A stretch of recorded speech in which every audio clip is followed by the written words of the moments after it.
Hi girls, this is Miss Gaska. I'm here today to help you with the first assignment of your English 1 Semester 1 Week 1 packet. So the first assignment is 1.1. So you should have already downloaded the Foxit Reader program, and you should also have already downloaded the first week if that's what you're on. If you have not, please pause, go ahead and do those things. If you don't know how, then under the discussions tab on the side, you should find my videos that I posted demonstrating how to do those things. Once you're caught up on all of that, come back and then we will continue. For those of you who have already finished those things, let's get started. So when you open the PDF for English 1 Semester 1 Week 1, it should open up with this picture and it should say coming of age. It's 9th grade is supposed to mark the beginning of transitioning from a child to an adult, so the whole theme of this unit is going to be coming of age and examining how authors use different types of styles and voices in order to demonstrate those life-changing experiences. You're going to be studying texts independently, conducting interviews, analyzing arguments regarding the value of post-secondary education, aka college, and examining the complex relationship between an author's purpose, his or her audience, and the way that he or she appeals to readers. So by the end of the unit, your academic coming of age will be marked by heightened understanding of voice appeals and persuasive techniques. So, when we go to the table of contents, you'll see these goals here on the side. Goal number 1 is to understand the concept of coming of age. Goal number 2 is to identify diction, syntax, imagery, and tone, and to understand the way they work together to convey an author's or speaker's voice. Number 3 is to incorporate voice effectively in writing.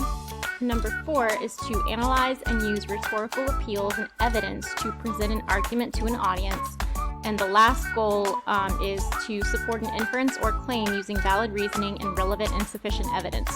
So those are the 5 things they want you to be able to do by the end of this unit. Then if you look at our academic vocabulary, we have several words. We have strategize, inference, transcript, claim, and counterclaim. And then in literary terms, we have voice, tone, diction, narrative, narrator, anaphora, juxtaposition, flashback, denotation, connotation, prose, poetry, rhetorical appeals, logos, ethos, and pathos. So, we're going to keep going to your first activity, which is 1.1, previewing the unit. The learning strategies we're going to use are close reading, KWHL, marking the text, skimming and scanning, and summarizing. And our learning targets are to preview the big ideas and vocabulary for the unit, identify and analyze the skills and knowledge needed to successfully complete Embedded Assessment 1, and develop strategies for completing Embedded Assessment 1.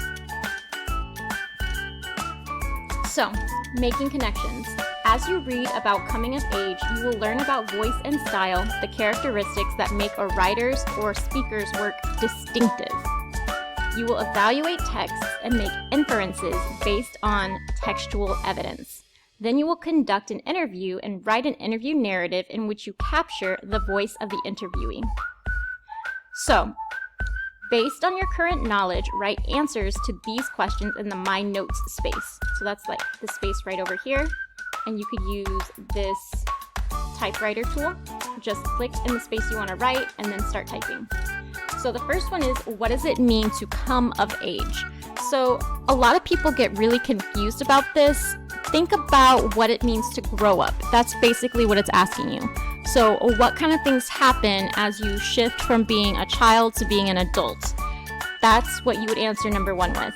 Number 2 is, how do authors and speakers persuade and influence an audience? So you want to think about what kind of things convince somebody of something. If you're arguing with somebody and trying to convince someone that you're right, how do you persuade and influence them? So think about how an author or a speaker might do it, and then that will guide you to number 2. So once you've answered those, the next part is developing vocabulary. So go back to the contents page and use the QHT strategy to analyze and evaluate your knowledge of the academic vocabulary and literary terms for the unit. So as a reminder, use Q to identify words you do not know, an H for words you have heard and might be able to identify, and a T for words you know well enough to teach to somebody else. So let's go back to our vocabulary that was on the table of contents page right here.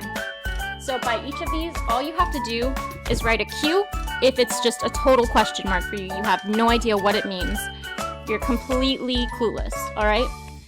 H is, I've heard that word before, but I'm not quite sure if I know what it means. And then T is, yeah, I'm really confident that I know and understand this word. In fact, I think I could probably teach it to somebody else.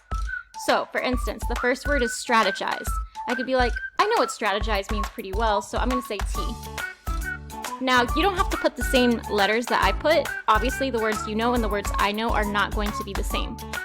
But as you go through those, mark them as Q, H, or T, and then rejoin me for the rest of 1.1. So, after you've done the QHT strategy, you're going to unpack the embedded assessment. So it says, read the following assignment for embedded assessment 1 and summarize the major elements in your reader-writer notebook. I'm not going to have you do the part about summarizing the elements. We're going to highlight the important parts, the things that we need to do and the things that we need to know. So I'm going to go to my comment tool here and I'm going to select my area highlight. So it says your assignment is to interview, so that's the thing you have to do. Interview a person who has attended a post-secondary institution, which is a 2- or 4-year college, a training or vocational school, or the military. From that interview, you will write a narrative that effectively portrays the voice of the interviewee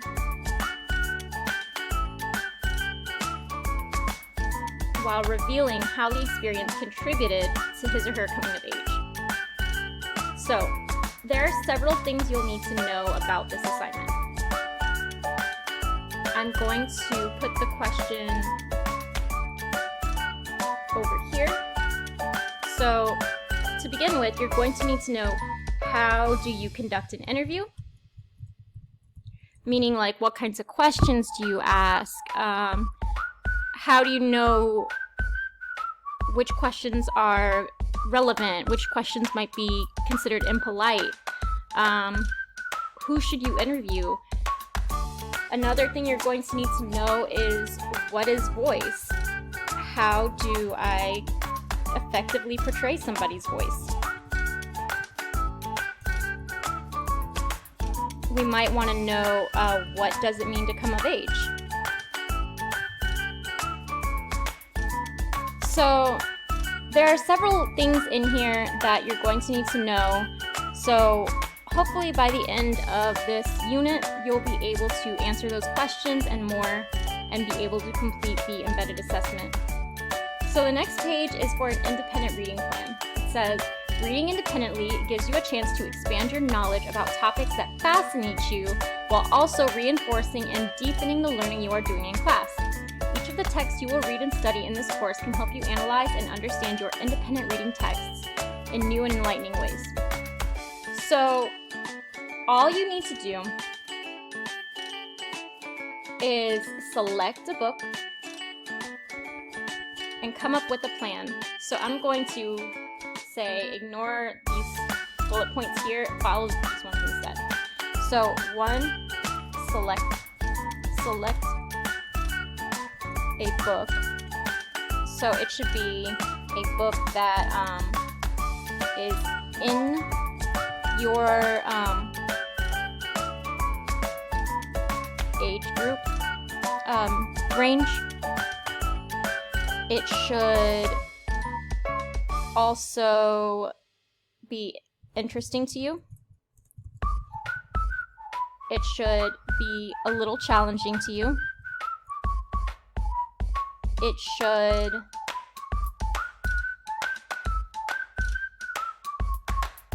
be a novel. Like, it can't be a picture book or something like that. that goes along with the in your age group. Another thing that you'll need to do is, once you've selected your book, you'll need to create a plan for how often you're going to read each day and submit that plan. So your goal should be to read daily, but you're going to be deciding how many pages you want to read daily, or how many minutes you want to read daily, okay? I recommend reading for 30 minutes daily. It may seem like a long time when you say it straight up, like 30 minutes, like that's 30 minutes you could be sleeping or texting or whatever it is that you want to be doing. But honestly, reading for 30 minutes daily will help you so much in the long run. So I highly recommend you do 30 minutes. If you can't do 30, do 20, 10 minutes here, 10 minutes there. It's really not that much. All right. So if you guys have any questions, feel free to contact me and ask me whatever your questions are. I think that's it for this activity. Yep, it is. So I will see you tomorrow with the second activity. Thank you. Bye.